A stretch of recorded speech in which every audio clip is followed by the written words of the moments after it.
Hi guys. Don't mind the scratch on my face, that's from my cat. Okay, so we're back to Frindle and we are on Mrs. Granger, his new grade 5 teacher. 5th grade was different. That was the year to get ready for middle school. 5th grade meant passing classes. It meant no morning recess. It meant real letter grades on your report cards. But for most of all, it meant Mrs. Granger. There were about 150 kids in 5th grade, and there were 7 5th grade teachers, 2 math, 2 science, 2 social studies, but only 1 language arts teacher. In language arts, Mrs. Granger had a monopoly and a reputation. Mrs. Granger lived alone in a tidy little house in the older part of town. She drove an old pale blue car to school every morning. Rain or shine, snow or sleet, hail or wind. She had a perfect attendance record that stretched back farther than anyone could remember. Her hair was almost white, swept away from her face and up into something like a nest on the back of her head.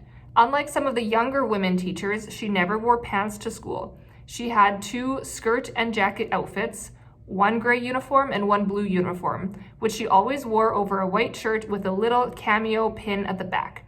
And Mrs. Granger was one of those people who never sweats. It had to be over 90 degrees before she even took off her jacket. She was small, as teachers go, but there were even some 5th graders who were taller. But Mrs. Granger seemed like a giant. It was her eyes that did it. They were dark gray, as if she turned them on full power. They could make you feel like a speck of dust. Her eyes could twinkle and laugh too, and kids said she could crack really funny jokes, but it wasn't the jokes that made her famous. Everyone was sure that Mrs. Granger had X-ray vision. Don't even think about chewing a piece of gum within 50 feet of her. If you did, Mrs. Granger would see you and catch you and make you stick the gum onto a bright yellow index card. Then she would safety pin the card to the front of your shirt, and you'd have to wear it for the rest of the school day. After that, you had to take it home and have your mom or dad sign the card and bring it back to Mrs. Granger the next day. And it didn't matter to Mrs. Granger if you weren't in 5th grade, because the way she saw it, sooner or later, you would be. All the kids at Lincoln Elementary School knew that at the end of the line, 5th grade, Mrs. Granger would be the one grading their spelling tests and reading tests, and worst of all, vocabulary tests, week after week, month after month. Every language arts teacher in the world enjoys making kids use the dictionary. Check your spelling, check that definition, check those syllable breaks. But Mrs. Granger didn't just enjoy the dictionary, she loved the dictionary, almost worshipped it. Her weekly vocabulary list was 35 words long, sometimes longer.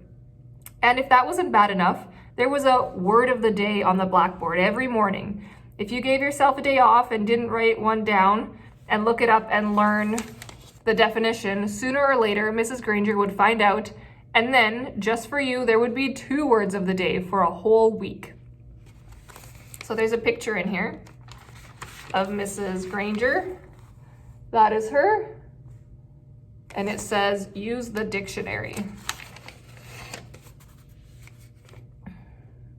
Mrs. Granger kept a full set of 30 dictionaries on a shelf at the back of the room, but her pride and joy was one of those huge dictionaries with every word in the universe in it, the kind of book it takes 2 kids to carry. It sat on the back of the table at the front of her classroom, sort of like the altar at the front of a church. Every graduate of Lincoln Elementary School for the past 35 years could remember standing at the table listening to Miss Granger's battle cry, "Look it up! That's why we have a dictionary." Even before the school year started, when it was still summer before 5th grade for Nick and his friends, Mrs. Granger was already busy. Every parent of every new 5th grader got a letter from her. Nick's mom read part of it out loud during dinner one night in August. Every home is expected to have a good dictionary in it so that each student can do his or her homework properly. Good spelling and good grammar and good word skills are essential for every student. Clear thinking requires a command of the English language, and 5th grade is the ideal time for every boy and girl to acquire an expanded vocabulary. And then there was a list of the dictionaries that Mrs. Granger thought would be acceptable for home study. Mrs. Allen said, "It's so nice to have a teacher who takes her work this seriously." Nick groaned and tried to enjoy the rest of his hamburger. But even watermelon for dessert didn't cheer him up much. Nick had no particular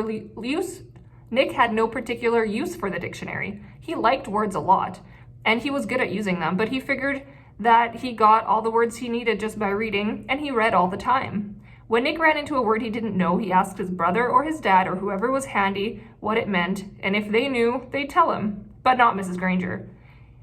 He had heard all about her, and he had seen fifth graders in the library last year, noses stuck in their dictionaries, frantically trying to finish their vocabulary sheets before English class. It was still a week before school, and Nick already felt like fifth grade was going to be a very long year. That's the end of that chapter. Chapter 3 is called The Question. See you later.